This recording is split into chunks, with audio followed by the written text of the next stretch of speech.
Welcome to the Media Chat Room. We interview trailblazers and industry leaders who are making a difference. Brought to you by Good Talent Media. Well, Jelena, what a wonderful chat with Keir Paterson, the CEO at Neighbourhood Community Houses. 13 tonnes of food a day, plus a myriad of other services. I mean, that organisation is a machine. I know, it really, really is. And just thinking about the fact that they are the peak body for 400 houses in the state, stellar work. Look, it's such a tough year, and those doing it tough at the moment are just doing it tougher. It's, we're virtually in a recession. Next year's looking tough as well. The need for so many of our clients is so acute. We thought we'd bring them to you. So Keir Paterson, he's the CEO at Neighbourhood Community Houses. He's doing wonderful work. And Jelena, he wasn't so sure about media at the start, was he? But, we're a year or so into our relationship, and he's actually a star. I know. And I think, Tony, it's not uncommon. Sometimes, clients are a bit apprehensive and nervous about working with the media, speaking with them. But I think, Keir's just an example of the fact that, he's hit the ground running, and we had that full suite of media ops for him just a couple of weeks back. So, yeah, he's a pro at it now. Well, he takes us in depth to taking Facebook on head on and winning. So it was global press that you did. So congratulations. He takes us into his scariest interview and how he got much better since. So it was a great chat. Let's hear now from Keir Paterson.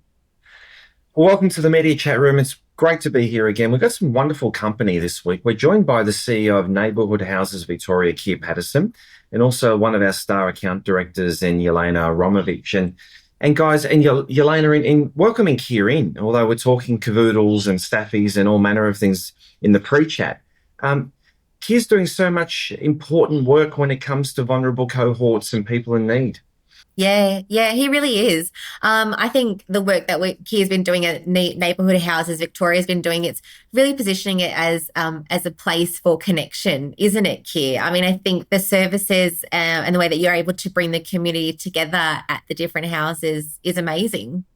Well, thank you. I mean, I'm inspired by the sector that I work in every day. I mean, we're the peak body, so we are there to support the 400 odd neighbourhood houses around the state do their work, and the services that they provide and the community development that they do in their local areas is incredible. And look, I think it's a huge privilege just to be able to support that. I'm constantly inspired by what they do, and it makes us also really keen to promote what they're doing, the good stuff, and also to advocate on issues that we would like to see changed. And so, we've found Good Talent Media to be really instrumental in helping us get the voice out there more broadly. Oh, that's so kind of you.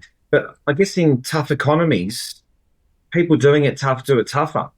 And the need becomes greater. So it was important to meet you, and I think it was one of our forums, and I remember you saying, the need and the demand was so acute, and that getting media was so tough. And obviously we could fix that for you fast. But let's backtrack. What do you guys do, and why is it more important than ever?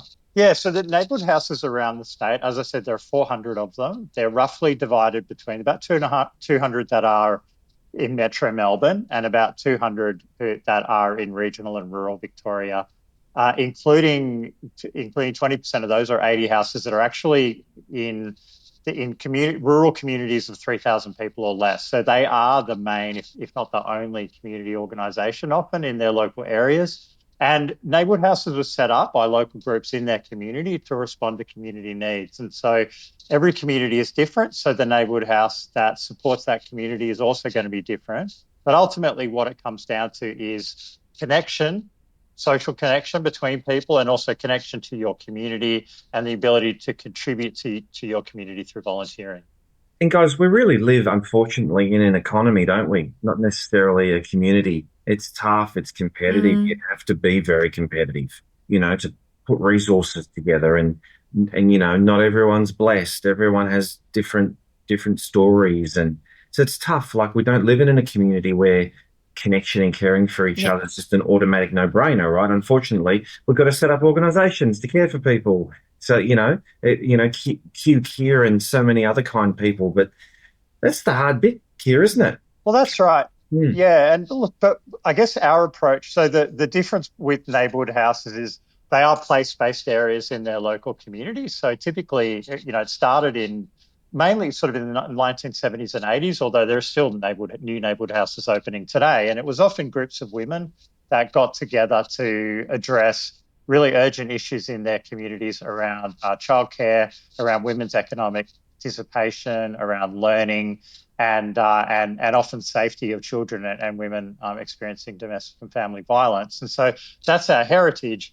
But because we take that community development approach to responding to the needs of the local community, that has expanded massively over the years.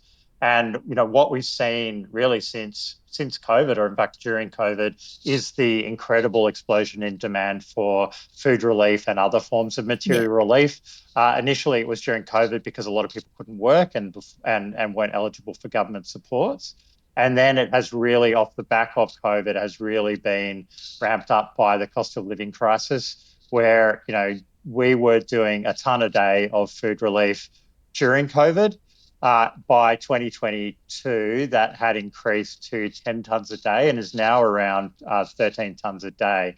And that has been something, and that's something that our sector was not doing at all, going back 7, 8 years ago. So there is definitely a much higher need out there, and also a changing need. And look, people are doing it really tough. And so organisations like ours, like our members that are close to the community, end up responding to that when really they are all about their positives and developing those local communities and developing opportunities for people to connect. But right now, people's overwhelming need is for food and other sorts of economic relief. And so we're responding to that. You say 13 tons of food. I'm trying to visualize that. Like, what is a ton of food? Is that like a Linfox truck? Like, what's a ton? Yeah, so it's 1,000 kilos of food. So that's 13,000 kilograms of food per day. So if you think about a packet of pasta, a liter of milk, some fruit and veg, and some tomato sauce, that would be about a kilo. So multiply that about 13,000 times around the state every day. That is what we're providing, and we're just one part of the food system. We worked really closely with Good Talent Media on the advocacy around that. So we do a lot of local advocacy as well as state government advocacy. We're really lucky that we've got a sector that is very active and very connected. But the missing piece of the puzzle for us was amplifying that voice through media and getting the attention of government through media. And we were really successfully able to do that by working with Good Talent Media through the state budget process, which ultimately resulted in a dedicated pool of 2.5 million in funding for neighbourhood houses and community centres to provide food relief. And those grants are rolling out at the moment. So, the squeaky wheel gets the oil in a way, but obviously that stands the test of time. So then, what's the avatar?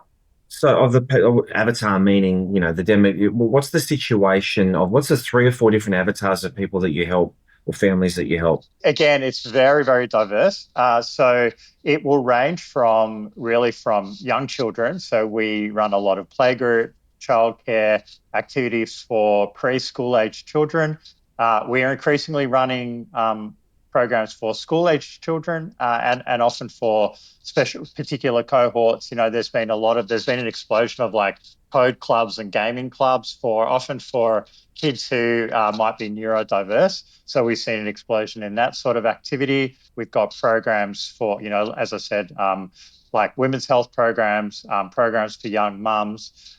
Then you've got the sort of food relief programs that are delivered across 250 sites around the state, right the way through to community education in English, digital literacy, pre-employment skills. There are 270 community gardens around the state.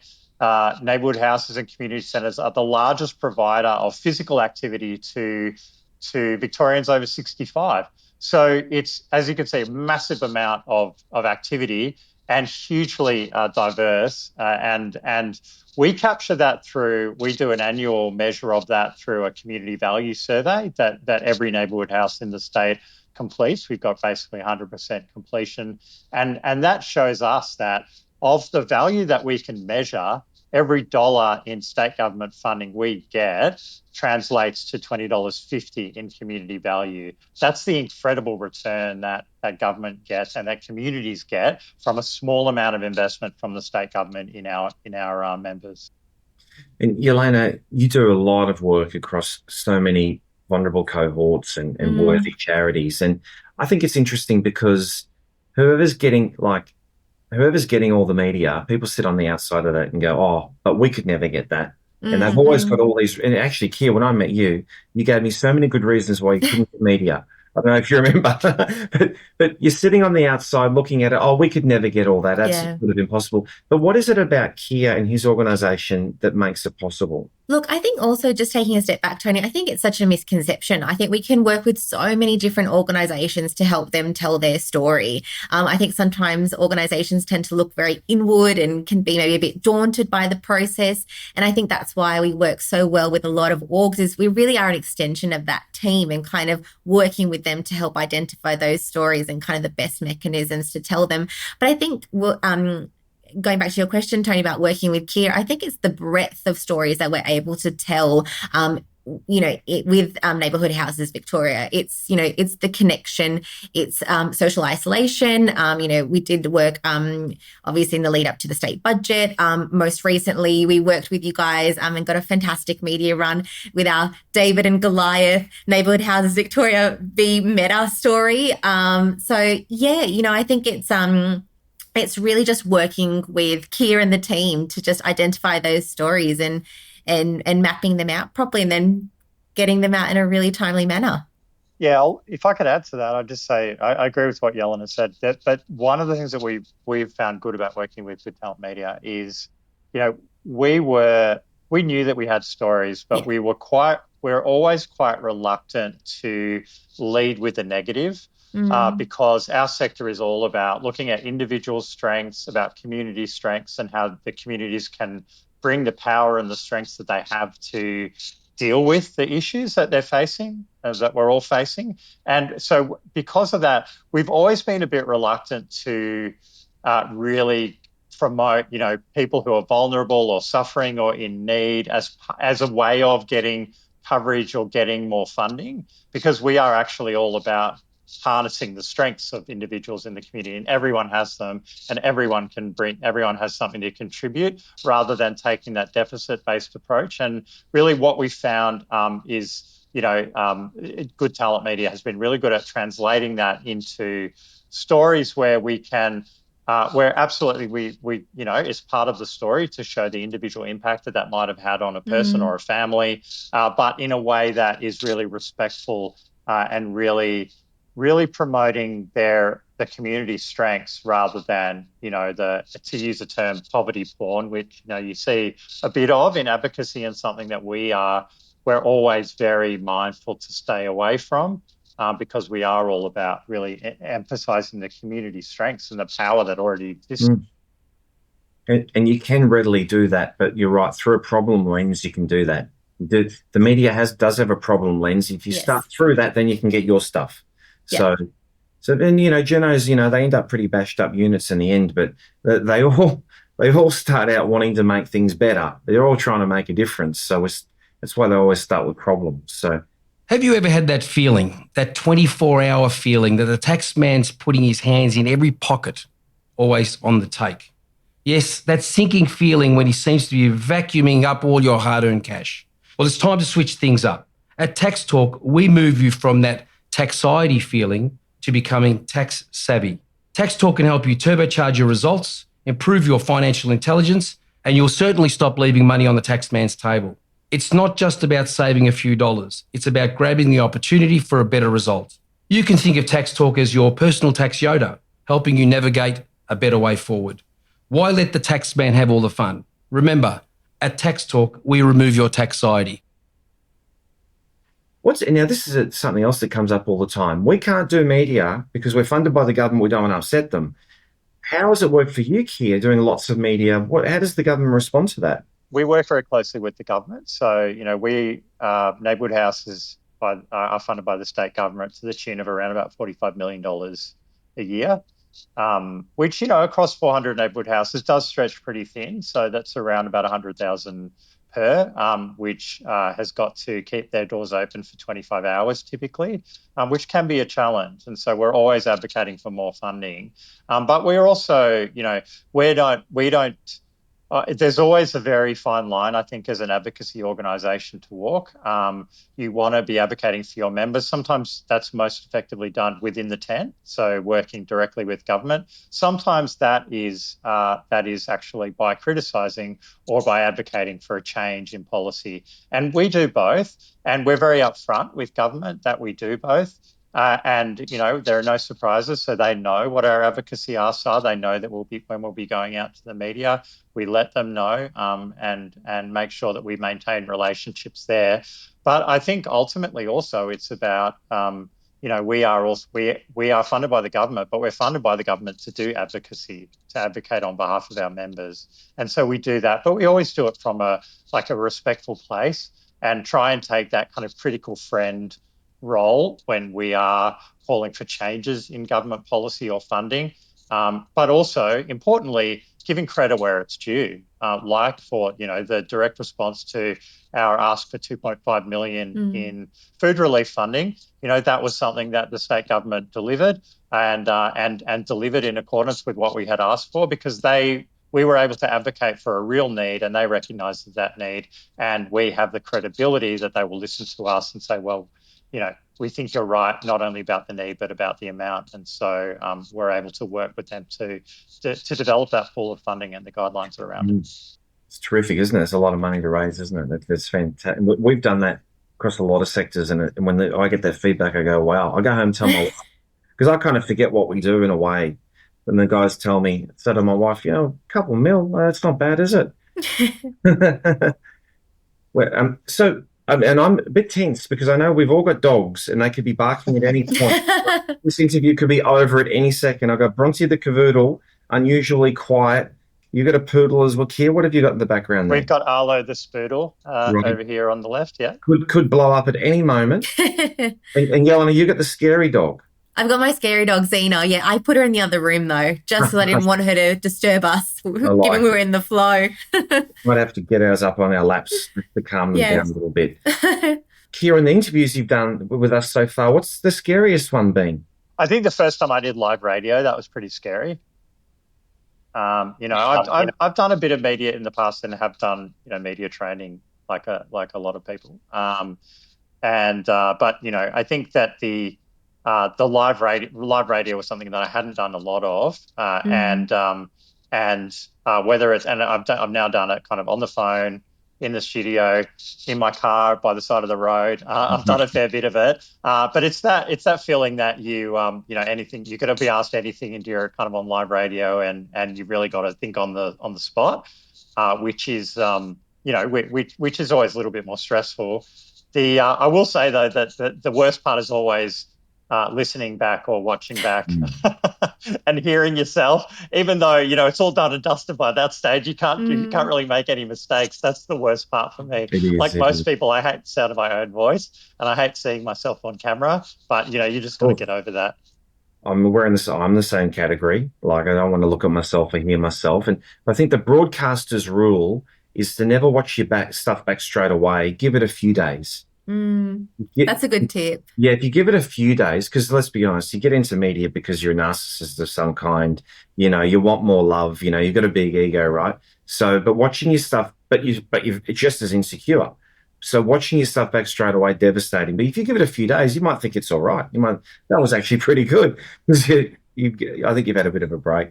But I'll never forget being at the ABC one night, and I remember trying to get out of there quickly because I felt a little bit embarrassed because everything's about to come on live for the 7 p.m. It's all about to come on the big screen. So I don't want to stand there and watch myself. I just want to go home. I got caught there one night, and this reporter's standing there looking at herself on the big screen, and we're all looking at her, looking at herself on the big screen, and she's saying to herself, oh, that's great.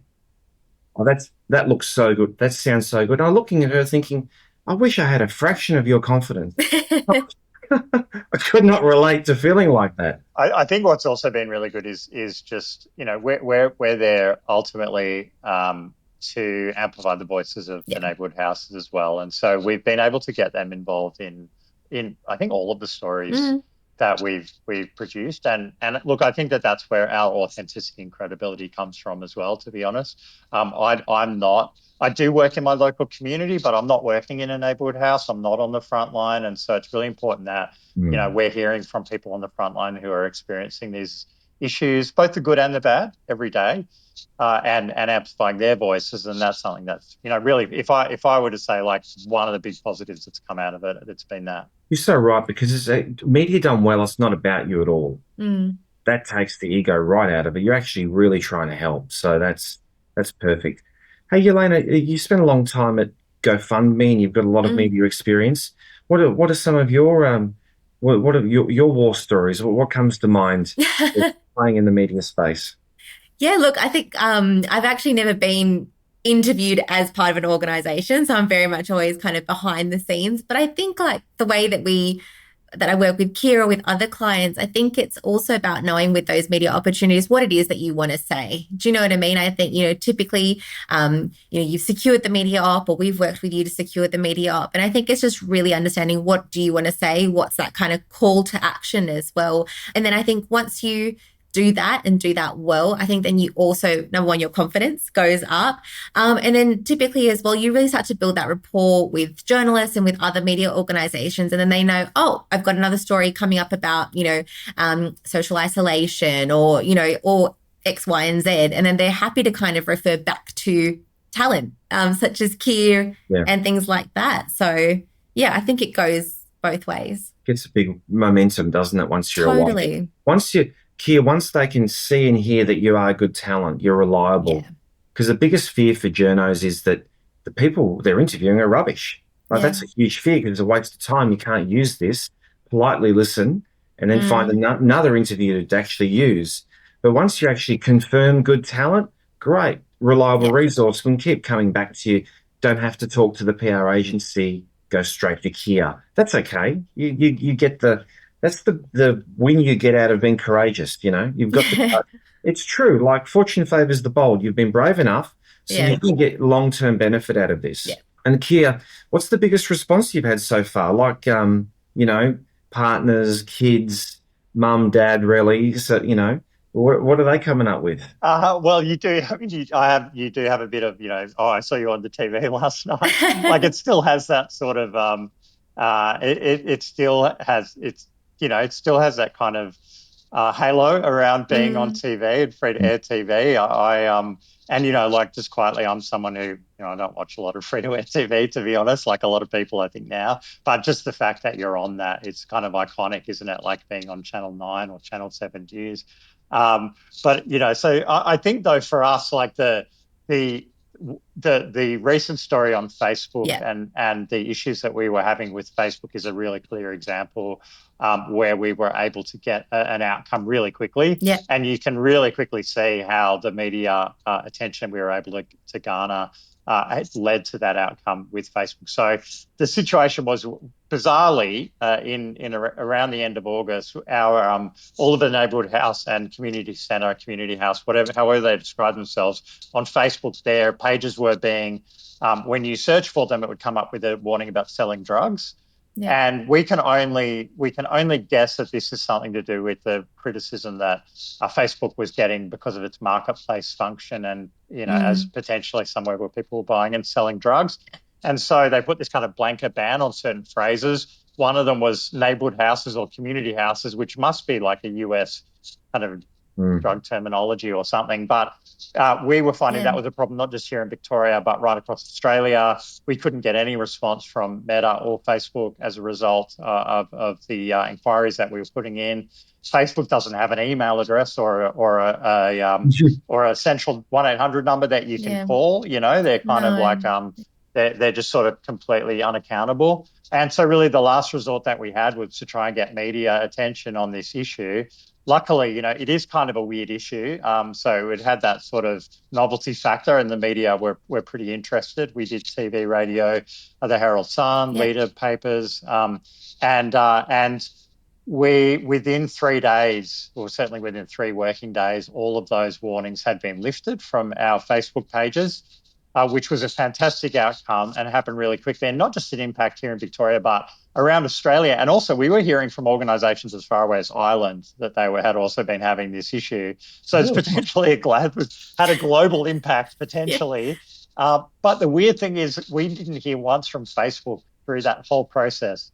Even once I'd done some media, and we were, I expected at least to get an email from them saying, "Hey, we've heard you. We're going to, take the warnings down." Nothing like that. The warnings just disappeared overnight. Goes to show they're consuming, like it's being shared on their platforms. They're consuming. They're monitoring. All the government, all the key ministers, all the MPs, they're consuming. And so you call for $2.5 million. It sort of makes sense. They're in a discussion with you. Zuckerberg and his mob, they're consuming. And isn't that interesting? They know they don't have to communicate. They just pull it down because they're more worried about their reputation than you, obviously. Well, yeah, that's right. But I mean, I think they should be more worried about their reputation. That would be my free advice to Mark Zuckerberg. Yeah, that's right. Credit to you, Lena, and yourself. That was a ripper. What a great result. Yeah. And it's lovely when you can get a story global. Like that's another level, like, viral PR, global PR, and it does happen, and we've had plenty of instances like that, so that's exciting.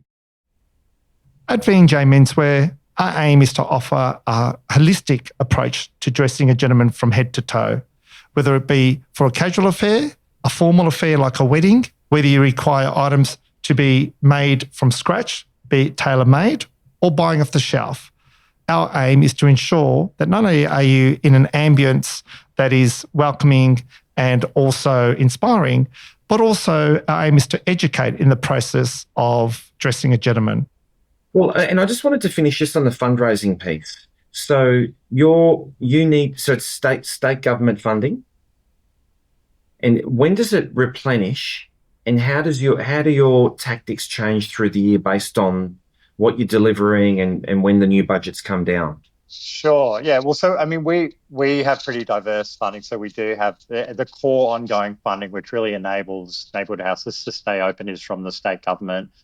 We're also looking at avenues for federal government funding. We get, it's uneven, but there is a lot of local government funding as well that comes into our sector. And we've done some media on that recently where we've been able to show the impact that local government funding, ongoing local government funding, has on a local community in terms of outcomes.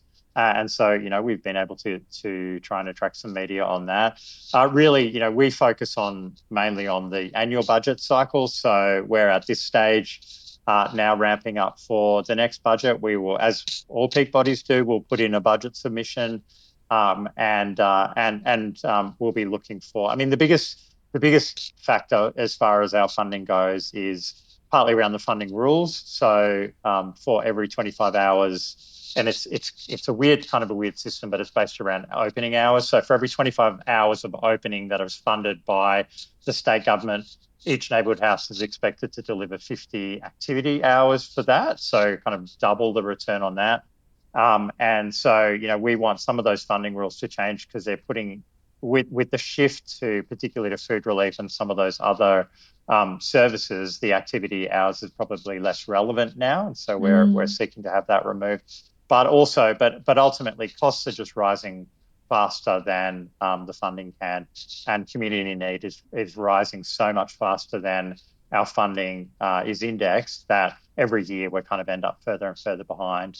And so it is really time that we start to look at our core funding and making significant increases in that, just to be able to keep pace with community need, but also to be able to keep delivering the incredible impact that we're having, which, we can demonstrate through our impact reports, which, I mean, there are, government spends a lot of money and invests in lots of things, but I've never heard of any other government investment that gets a community return of 20 to 1. And so, we would be saying invest more in what we're doing, not just for the community benefit, but also for the well-being of the people that work in our sector, who are on the front line and who are dealing with those challenges every day. Well, Keir Paterson, 13 tonnes of food a day, and that's just the start of the work you guys are doing. Congratulations. It's a real privilege to be working with you. Thank you for the opportunity. And Jelena Avramovic, thank you so much for all of your hard work, and thanks for joining us, guys.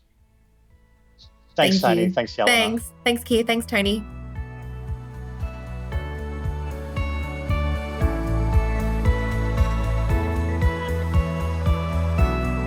If you're inspired to increase your profile and strengthen your brand, a Good Talent Media story creation meeting could be a great place to start. You'll meet some of our key team members and do a deep dive into your brand's possibilities. We'll give you tools and strategies to implement straight away. Email info@goodtalent.com.au with the title Story Creation to get yours today.